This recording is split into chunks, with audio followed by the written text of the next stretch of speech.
José Salim Matar, o secretário especial de desestatização do Ministério da Economia.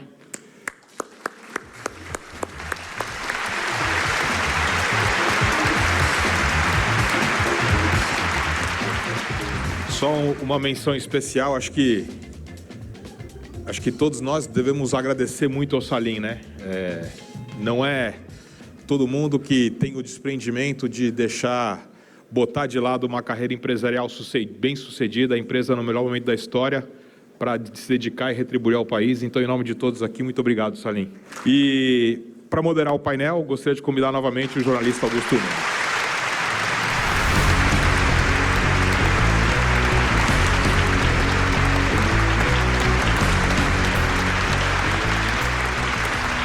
Bom, estamos de volta. Vamos tratar agora de privatizações e concessões no Brasil. E é um prazer conversar com o Salim Matar. Prazer estar aqui com você. E também reitero o que foi dito já aqui, né? Parabéns pela coragem de interromper uma carreira empresarial tão bem sucedida para ajudar a consertar o Brasil. E nessa área é absolutamente fundamental. Eu começo, Salim, perguntando a você, como eu fiz com os participantes do painel anterior, quais foram, nesses 7 meses, os 3 principais avanços, peço que você diga isso em 5 minutos, depois trataremos em detalhe de cada assunto, os principais avanços ocorridos na sua área nesse período. O que você fez que você considera mais gratificante? 3 medidas, você pode dizer. Ok, bom dia a todos. Só para fazer uma referência ao que o Salute falou e você falou, pessoal, eu estou me divertindo muito no governo, foi uma boa opção.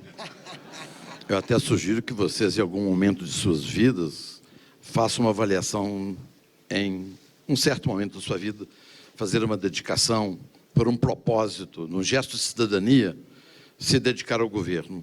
O governo precisa de mentalidades diferentes. Não estou dizendo que a mentalidade da iniciativa privada é melhor do que a do governo, estou dizendo que é diferente do governo. Então, o Estado brasileiro é gigantesco. O Estado brasileiro é obeso, ele é burocrático, oneroso para o pagador de impostos e inferniza a vida do cidadão e das empresas. Esse é o Estado que está aí. Então, cada um da iniciativa privada que puder ir para o governo é uma colaboração espetacular, porque é um tipo de visão diferente à visão que nós temos e da visão do mundo de governo. Bem, nesses 7 meses de governo, eu diria para você que talvez eu não tenha 3 para poder relatar, mas eu tenho 2. Primeiro, eu queria confessar para vocês que quando eu aceitei o convite, quem me conhece há muito tempo sabe o tanto que eu critiquei governo, estatismo e fui contra estatais, queria privatizar tudo. Todo mundo que me conhece no passado sabe como eu me portava em relação ao Estado. Quando eu aceitei o convite, que na época o Paulo havia me convidado, ele falou: Salim, nós vamos desestatizar tudo, nós vamos vender tudo. Mas tudo como? Tudo aquilo que for possível vender. Ok. Então, achei que fosse divertido realmente reduzir o tamanho do Estado e vim para o governo. E a minha surpresa maior, que o meu maior aliado, por incrível que pareça, não é o ministro Guedes. O meu maior aliado chama-se Jair Bolsonaro, a favor de privatizações.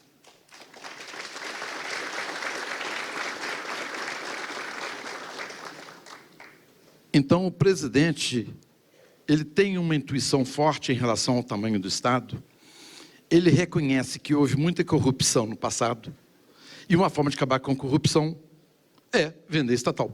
Então, ele é um grande aliado que eu tenho e que realmente me motivou muito. Vocês viram uma matéria que saiu na Veja, em que eu falei, estou muito frustrado, Depois daquela reportagem, a minha vida mudou consideravelmente. O segundo evento que eu Então tenho... pode dizer que você está meio frustrado ainda, que vai melhorar mais ainda. Exatamente, talvez valha a pena considerar isso. E a segunda coisa, desafio sim que nós estamos vendo, é que vocês viram o julgamento do Supremo, subsidiárias podem ser vendidas, empresas-mãe necessitam de legislação. Então, significa o seguinte, cada empresa que for vendida, por exemplo, agora cogita-se em privatizar a Eletrobras através de uma capitalização. O governo está fazendo a capitalização da Eletrobras, que indiretamente vai ser uma privatização, não é por ideologia, é porque não tem recursos. O governo chegou à conclusão que, de fato, ele não pode ser empresário e governo ao mesmo tempo. Então, a capitalização da Eletrobras é por uma necessidade de caixa. Ela precisa de 12 bilhões por ano para investir e o governo não tem esse dinheiro. Ou, deixa eu corrigir aqui, o governo tem esse dinheiro, mas faça uma reflexão comigo. Onde o governo deveria colocar 12 bilhões? Deveria colocar 12 bilhões na Eletrobras para expandir distribuição, geração, ou deveria 12 bilhões investir no social? Eu quero confidenciar para vocês que no mês de outubro, em Belo Horizonte, no Hospital Sara Kubitschek, recentemente inaugurado, não tinha gás para fazer cirurgias. Então, como é que pode um Estado não ter gás para fazer cirurgia, mas tem 150 bilhões de participações no BNDES, a União e outros bancos, e tem que alocar dinheiro nas nossas estatais? É um contrassenso.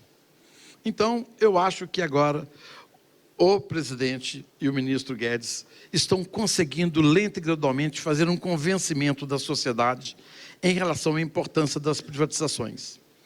Falou-se sobre a privatização dos Correios, cogitou-se de uma greve que não aconteceu. Foi privatizada a BR Distribuidora, esmou-se, absolutamente tranquilo. Então, parece que o clima mudou em relação às privatizações. Mas agora o desafio... E a percepção do brasileiro também. Né? Exatamente, porque ele viu que a qualidade dos serviços do Correio não é mais a mesma, então deteriorou-se, então algumas informações das estatais chegam ao mercado e as pessoas então não aceitam mais aquilo que acontecia no passado. E o nosso desafio agora é, por exemplo, a Eletrobras tem que ter uma lei, tem que passar no Congresso, por maioria simples, aprovar que seja vendida, depois tem que quebrar o monopólio da Casa da Moeda, tem que passar no Congresso. Então, reparem que é um punhado, é um pipeline de leis para o Congresso. E daí é fundamental uma boa relação do Executivo com o Legislativo, para que isso possa avançar. Esse talvez seja o nosso maior desafio. E você mesmo tem tratado dessas conversas com o Congresso? Sim, eu trato diretamente. Eu trato diretamente e acho que do modelo que nós estamos fazendo e procurando orientação e do melhor momento e fazendo já previamente combinado, tem sido melhor do que se a gente tivesse simplesmente feito por conta própria, mandado para o Congresso. Perfeito. Salim, o Paulo Guedes, como você lembrou aqui, diz que é para privatizar, gostaria de privatizar ou tornar objeto de concessões, tudo que for possível. O que não é possível privatizar, na sua opinião? A sua pergunta foi ótima. O que não é possível privatizar? Realmente é o seguinte, o ministro orientou claramente, nós vamos vender tudo que seja possível. E tem um depoimento do presidente dizendo o seguinte, o Estado não vai concorrer com a iniciativa privada. Nós não vamos estar nas áreas que a iniciativa privada puder estar presente. Se vocês fizerem uma análise disso, significa tudo. Ok? Ou quase tudo. Então, eu diria para você o seguinte, vamos tomar a sopa pelas bordas. Vamos começar com as empresas mais fáceis. Tem uma constelação de mais de 130 empresas para serem privatizadas. Vamos começar devagarzinho, com aquelas que não dão problema, deixa que a sociedade vai absorvendo isso. Vocês verificam que eu nunca fui à mídia falar o que é que vai privatizar. Eu estou preocupado com o resultado, com a minha entrega, e não com a projeção da minha pessoa. Então, acho que nós podemos continuar fazendo desse jeito. Vamos fazer a privatização. Já seguiram diversas privatizações, já foi Passadina, pouca repercussão na imprensa. Já foi nossa distribuidora de gasolina no Paraguai. Gente, o Estado brasileiro tinha uma empresa de posto de gasolina no Paraguai. É isso que nós encontramos. Então, já vendemos também por $1 a nossa empresa de distribuição de gás de Montevidéu, já foi a BR Distribuidora, já foi a TAG, a Liquigás dentro de alguns dias. Olha como é que está acontecendo. Você vai dizer, mas é tudo na Petrobras. Sim, na Petrobras nós temos uma pessoa que comunga absolutamente dos valores de mercado do presidente e dos valores de mercado do ministro. Então, daí essa sequência. Mas os outros bancos também vão seguir. Tem a hora certa que eles vão começar, então, a vender os seus ativos. Então, isso vai acontecer. Eu diria que esses 7 meses, eu gosto de dar esse exemplo, Augusto, porque o governo é grande demais. Gente, o Estado é gigantesco. Nós temos que realmente reduzir o tamanho do Estado. E o que eu reparei é que, quando no Estado nós vamos fazer alguma coisa, se você fizer muito barulho, é pior. Então, tem que trabalhar mais em off, em tudo que você for fazer. E é importante você não contrariar grupos de interesse. Em algum momento vai contrariar, mas não precisa contrariar grupos de interesse. Você pode conduzir isso de uma forma mais cuidadosa, uma forma mais habilidosa, de não contrapor a grupos que são, por exemplo, desfavoráveis à privatização. Mas não figura nesse grupo aí o PT, né? O PT é contra mesmo e está tudo, contra tudo. Esse já está precificado. Exato. O presidente Fernando Henrique, numa conversa, me contou que durante os 8 anos de governo, o PT foi contra todos os projetos do governo. Eu falei, não, deixa eu perguntar de novo, todos? Ele falou, todos. Eles continuam contra todo tipo de privatização? Augusto, foi ótimo você fazer essa pergunta. Quem me conhece sabe como que eu sou workaholic. Eu chego 7 horas da manhã no Ministério, da mesma forma que eu chegava às 7 horas da manhã na minha empresa. E eu saí de lá 21 horas. Eu gostaria de sair mais cedo, fazer academia, mas, infelizmente, eu trabalho demais para uma equipe enxuta de menos.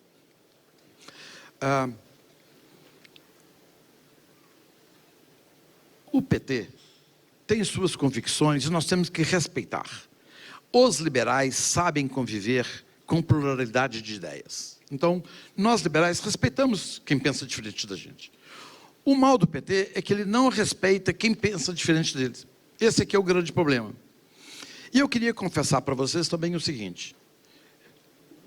Tão workaholic quanto eu sou, eu dedico 80% do meu tempo, aproximadamente, a desconstruir o que eles fizeram. E apenas 20% do meu tempo eu estou tentando pavimentar a estrada do futuro do Brasil. Então, eu estou tentando desconstruir o passado. Então, esse é meu maior trabalho. Perfeito. Eu me lembro que uma vez o Hélio Gaspari visitou o general Golbery, então já faz tempo, e o Golbery, quando o Hélio entrou, o Golbery disse o seguinte, falou, veja só o que é o Estado brasileiro. Eu estou, neste momento, decidindo o preço da tarifa de ônibus de Curitiba. Melhorou bem de lá para cá ou continua por aí? Houve uma melhora substancial. Nós tivemos, por exemplo, nesse governo, apenas um pequeno evento que aconteceu na greve dos caminhoneiros, para se evitar a greve dos caminhoneiros, e foi o único evento que aconteceu. Então, Augusto, vamos fazer uma análise rápida, por favor, aqui. A social-democracia imperou nesse país durante 40 anos. Exato.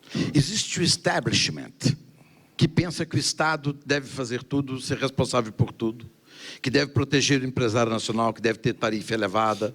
Então, existe o establishment já construído ao longo desses 40 anos. Nós somos o anti-establishment. Nós chegamos ao governo para fazer uma disrupção. Nós não viemos ao governo para melhorar o governo. Nós viemos para fazer uma transformação no governo. O nosso ministro tem sido muito claro quando ele diz o seguinte: nós estamos construindo uma sociedade aberta. Nós estamos colocando o Brasil no caminho da prosperidade. Então, quando você traduz isso, você está falando em quê? Em livre mercado, concorrência, menos estatismo. Quando o Brasil caminha para poder fazer o Mercosul junto com a União Europeia, nós estamos construindo um caminho de prosperidade. Quando nós estamos nos ligando agora à OCDE, nós estamos indo para um outro tipo de nação, construindo um alicerce de uma nova nação. Então, esse caminho da prosperidade, ele só é possível se nós reduzirmos o tamanho do Estado. E aos 40 anos de social-democracia, por isso que eu gasto 80% do meu tempo para desconstruir o que eles fizeram. Então, ficou dentro da sociedade um ranço a respeito de que tudo é responsabilidade do Estado. Mas isso está começando a mudar agora. Nas eleições, as pessoas mostraram que querem uma transformação do governo. Não querem melhoria, querem uma transformação do governo. E, para isso, o presidente foi eleito e está fazendo transformação. Então, repare que este governo tem feito uma transformação absolutamente diferente de todas as transformações de governos anteriores. Então, existe, sim, um norte que esse país está seguindo agora. Bom, uma das descobertas do povo brasileiro, me parece que foi a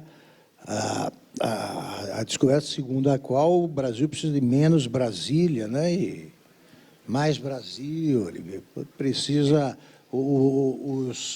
muitas atividades devem ser transferidas efetivamente com verba para tal para os estados e municípios. No seu trabalho, você vê muita complicação nesse percurso ou não? Dá para se avançar rapidamente para na minha área, essa descentralização? Né? Na minha área isso é pouco atingido, mas o fato é que é o seguinte, eu pergunto para vocês, existe uma razão de ser do governo federal ter a Universidade Federal de Uberlândia? Essa universidade não devia ser a Universidade Municipal de Uberlândia? E quem tomaria conta melhor dessa universidade? O governo federal, com uma dúzia de burocratas numa sala fechada, definindo o currículo de todas as universidades brasileiras. Ou deixaríamos que cada universidade buscasse o seu caminho, com o seu grupo acadêmico, buscasse aquilo que ela se propõe a fazer de forma diferente uma da outra. Então, o que nós precisamos realmente é mais Brasil e menos Brasília.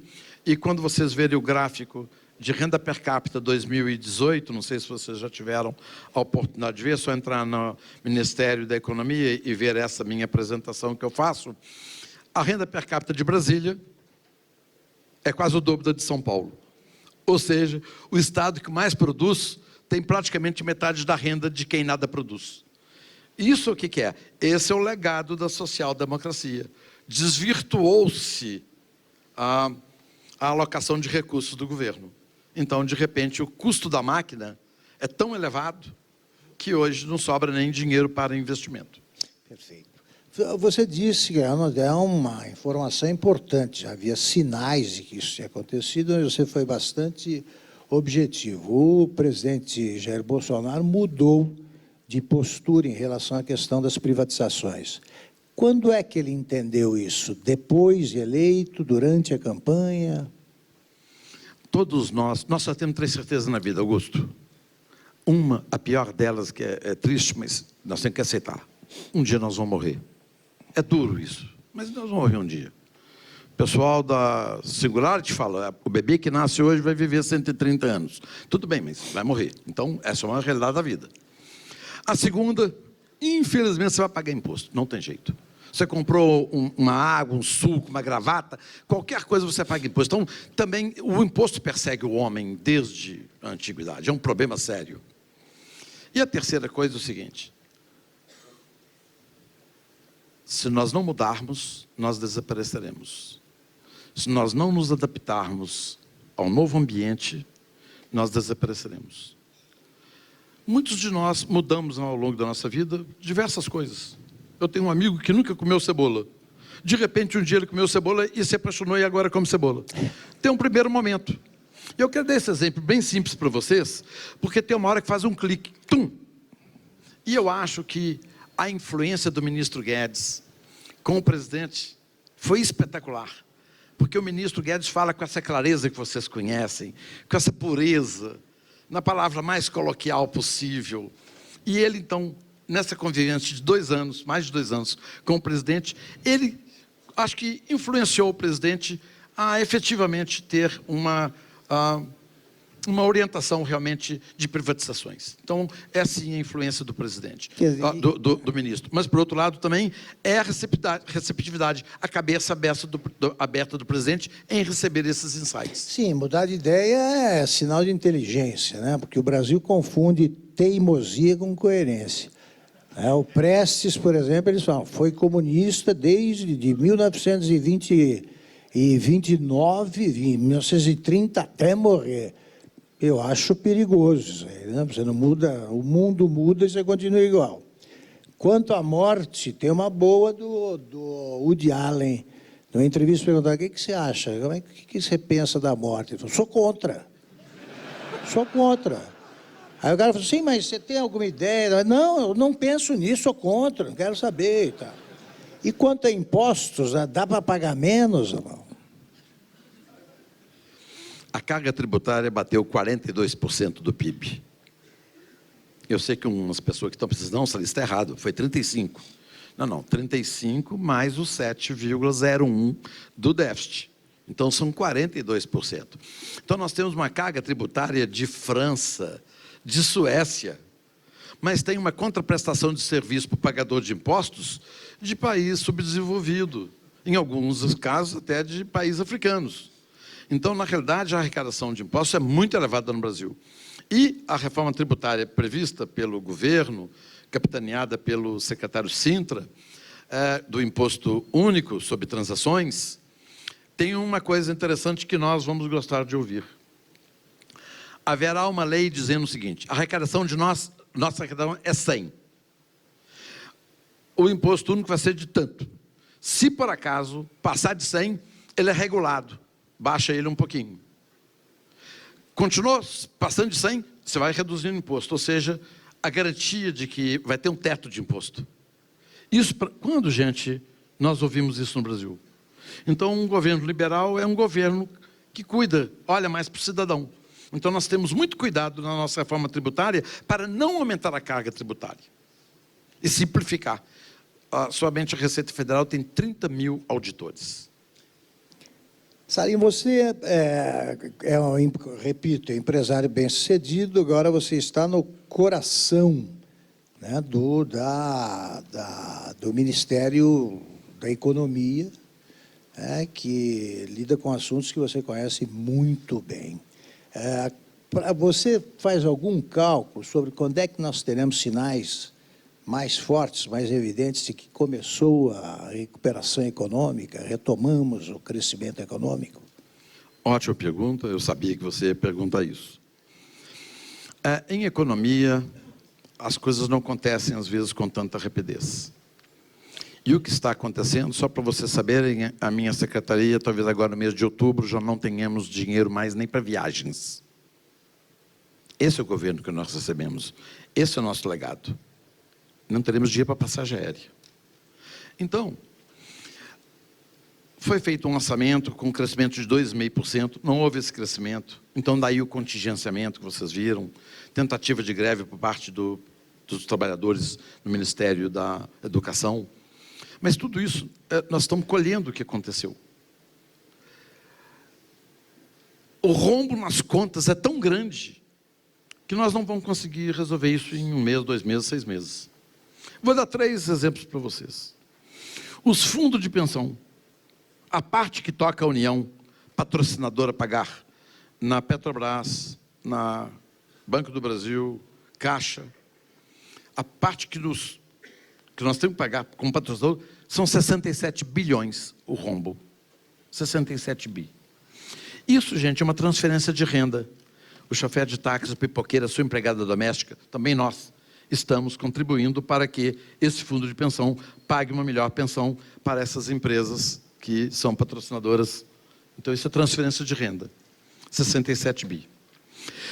O BNDES, emprestando dinheiro subsidiado, ao longo dos últimos 10 anos, deu um rombo de 262 bilhões em relação ao que poderia obter em custo de mercado versus o juro subsidiado. E mais perdemos ainda, como esse Estado se mete com tudo, esse Estado vai perder aproximadamente, tem 27 bilhões na recuperação judicial da Odebrecht. Não sei quanto que o Estado pode recuperar, mas é 27, mais 62, mais 262. Então, o legado que nós recebemos é de gente que não entende de mercado. Gente que privatiza a Infraero, vendendo 51%, ficando com 49%. Onde os acordos de acionista não tem tag-along, drag-along, não tem as garantias mínimas. Então, o pessoal não entende de mercado. E, então, faz essas coisas esquisitas. Temos 6 aeroportos com 49%. Então, qual o valor desse ativo? Então, esse legado que nós estamos recebendo, ele é pernicioso, é grande demais da conta. Então, nós vamos consertar as contas públicas, mas tem 3 sinais bons. Primeiro, o juro mais baixo que nós temos de uma série histórica de anos é o juro de hoje. Então, temos juro. A segunda coisa que eu quero dizer é o seguinte: no mês de maio, pela primeira vez em muitos anos, o volume de empréstimo dos bancos privados superou o de banco público. Ou, melhor, o de banco público caiu, permitindo que o empréstimo do banco privado fosse superior. Então, falei sobre juro, o banco privado emprestando mais do que banco público. E o terceiro, o CDS. Temos o mais baixo CDS da história também. Então, repara que são 3 pequenos índices, mas que mostram que existe uma certa confiança. Eu diria que ainda está na confiança da administração da economia desse país. Mas não é tudo. Vem muita coisa aí pela frente. A reforma tributária é importante, nós temos que aguardar a reforma da Previdência, nós temos que... A reforma da Previdência praticamente liquidada, né? Precisa acrescentar mais algumas medidas? É verdade, eu como mineiro, eu prefiro dizer que estamos aguardando ainda um pouco mais. Quer completar? Desculpe, sim, te interrompi. É que nós estamos fazendo a abertura do mercado de gás, reduzimos o valor de compulsório, o Banco Central tem um pipeline de inúmeras ações para melhorar a competitividade do mercado financeiro. Então, é muita coisa que vai acontecer e, de uma certa forma, a reforma da Previdência nos bloqueou um pouco, porque nós não queríamos interferir nesse processo, deixar que ela seguisse calmamente e alguns dos nossos projetos poderiam não ser o melhor momento para entrar. Então, estamos aguardando a reforma da Previdência, exatamente para soltar a reforma tributária e tem um punhado de reformas que vão efetivamente colocar o Brasil no caminho da prosperidade. E que abstraídas as ressalvas todas que são feitas, e com razão, né? Poderiam ter acrescentado isso, aquilo e tal. É um avanço considerável, né? A reforma da Previdência. E o que eu achei mais espantoso foi uma manifestação popular a favor da reforma da Previdência. Acho que isso aconteceu pela primeira vez na história em qualquer país. Está mudando a cabeça do brasileiro. O brasileiro mudou nas últimas eleições. Isso é reflexo do que os brasileiros disseram. Nós queremos uma transformação. E essa transformação é que antes quem ia para a rua era contra. Hoje quem vai para a rua é exatamente a favor dessas coisas boas que colocam o Brasil com um alicerce tranquilo para o crescimento futuro. Perfeito. Agora você está mostrando com informações tal, que é correta a avaliação que foi feita no painel anterior. Quer dizer, a verdadeira herança maldita foi essa. Caiu no colo de vocês, e não a outra, a que o PT se referiu durante tanto tempo. O que é que mais te impressionou negativamente nesse legado que você recebeu, na sua área?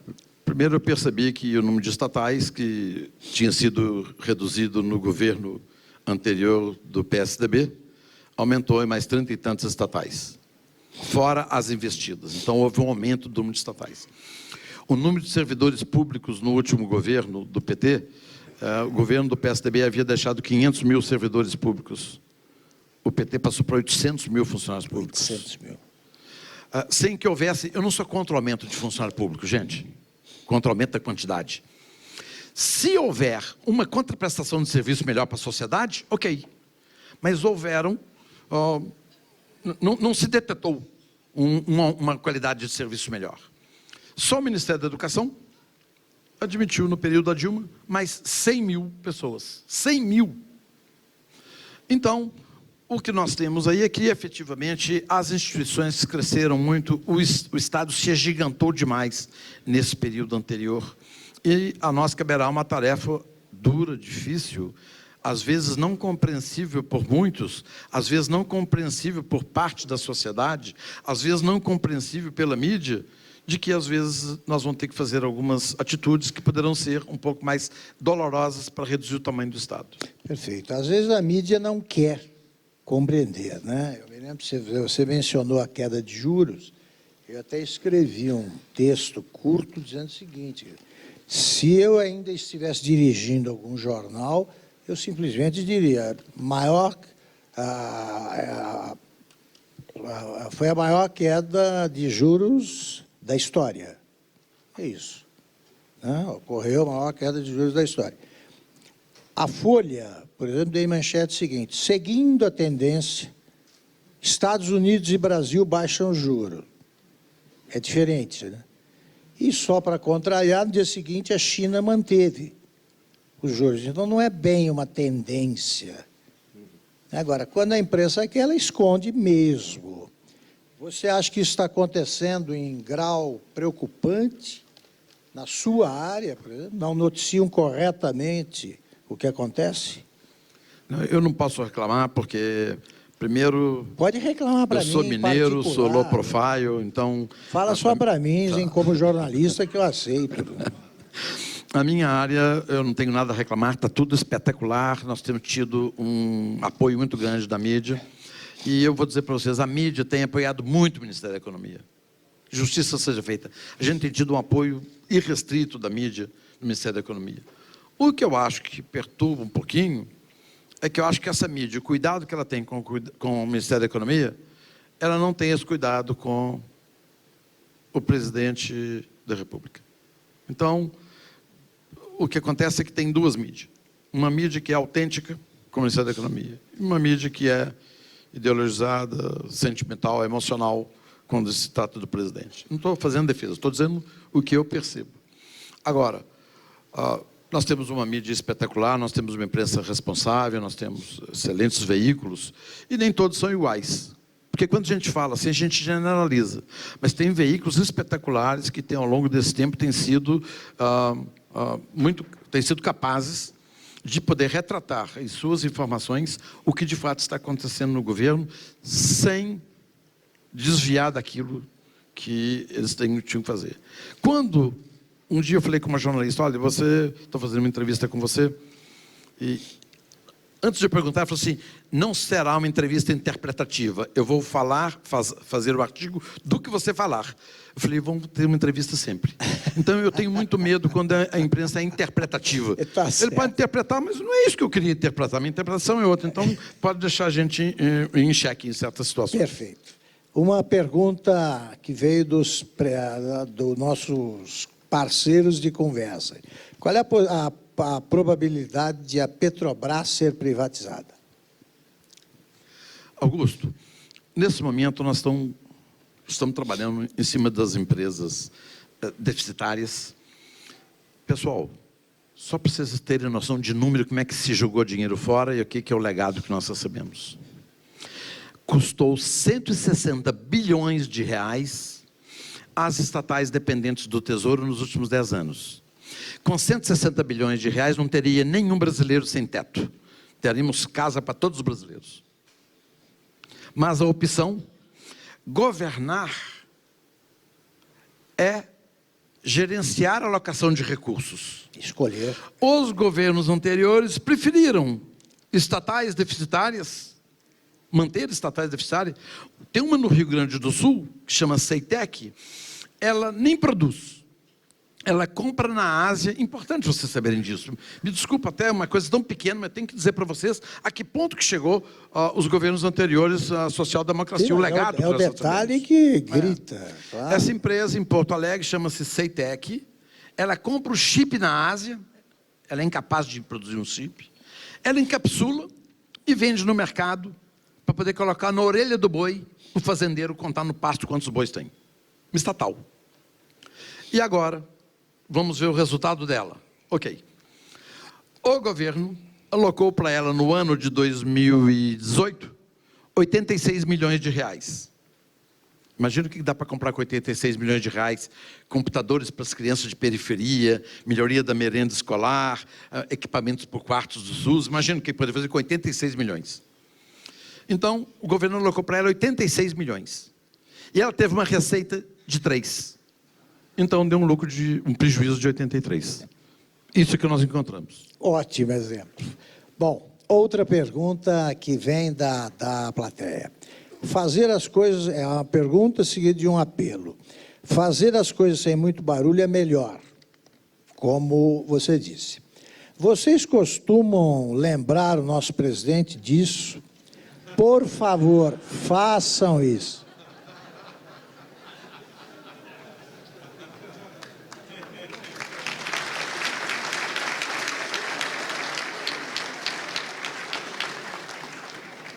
Com você, Salim. O presidente é muito intuitivo, ele consegue fazer uma leitura da sociedade que nós não conseguimos fazer. A maior prova disso é que quase tivemos uma segunda greve de caminhoneiros. Um minuto, parêntese. Eu estava no Palácio quando estava se discutindo a greve de caminhoneiros, se ia eclodir ou não. Ok? Claro que eu sou um secretário, eu não sou ministro, eu sou secretário. Eu estava acompanhando o meu ministro. Eu sou um aspone do ministro, um assessor do ministro. Ok? E nessas reuniões, de acordo com Brasília, o secretário não fala. Ministros falam, mas o secretário fica calado. Então, estava lá, o presidente, o ministro, outras pessoas, e deu um silêncio, deu um intervalo de silêncio num certo momento. Naquele intervalo de silêncio, eu não aguentei e falei. E falei assim, presidente, o senhor sabe por que não tem greve de caminhoneiro nos Estados Unidos, no Canadá, na Austrália, na Suécia e na Inglaterra? Falei, não, Mato, por quê? Vou explicar. E o senhor sabe por que tem greve na Argentina, no Brasil, na Venezuela, na França e na Itália? Por que, presidente? Só tem greve de caminhoneiro em país que tem petroleira. País que não tem petroleira não tem greve de caminhoneiro. Falei para o presidente. E ele tem uma intuição tão grande que essa greve não eclodiu porque ele soube fazer uma leitura do que estava acontecendo. Ele tem um sistema intuitivo. Gente, ninguém chega presidente da República gastando menos de $1 milhão se não tiver certas capacitações. Ele chegou lá porque tem capacitações. Ele sabe fazer a leitura do que a sociedade deseja. E ele se manifesta de uma forma absolutamente pura. Ele é um homem puro. Eu vou dizer para vocês o seguinte. Eu tenho tido muitos contatos com ele. Eu sei que muitos não vão concordar. Eu quero dizer para vocês que eu sofri bullying aqui em São Paulo. De meus amigos empresários, o Hélio Beltrão aqui presente é testemunha. Ok, Hélio? Num grupo de empresários, rodando a palavra para saber quem estava apoiando, eu estava apoiando João Amoedo. Numa certa altura, eu falei, não, eu vou apoiar o Bolsonaro. Eu comungo com os valores dele e com o Paulo na economia, tudo vai acontecer. Então, eu desembarquei da candidatura do João Amoedo e comecei a apoiar o Bolsonaro lá atrás. E eu quero lembrar o nome para vocês apenas de 6 empresários que foram à imprensa e falaram, eu apoio o Bolsonaro. Na imprensa, na televisão, no rádio, no jornal. Só 6. Número 1 foi Sebastião Bonfim, da Centauros Esportes. Salim Matar, Meyer Nigri, Luciano Hang, Flávio Rocha e Fábio Van Garden. 6. De tantos milhões de empresários que tem no Brasil, 6 foram e deram a cara a tapa. Eu apoio o Bolsonaro. Eu fui um desses 6. Eu estava com ele, Beltrão, numa reunião, com um grupo forte do PIB de São Paulo. E eu sofri bullying, porque eu falei que eu estava apoiando Bolsonaro. Aí, pessoal, apoiando Bolsonaro? Eu falei, sim, estou apoiando Bolsonaro. Olá, ministro. Sim, estou apoiando Bolsonaro.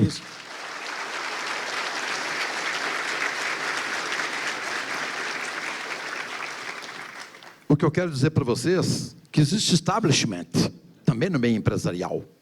Todo mundo queria que fosse o candidato Geraldo Alckmin. E hoje, fazendo uma análise, rapidamente,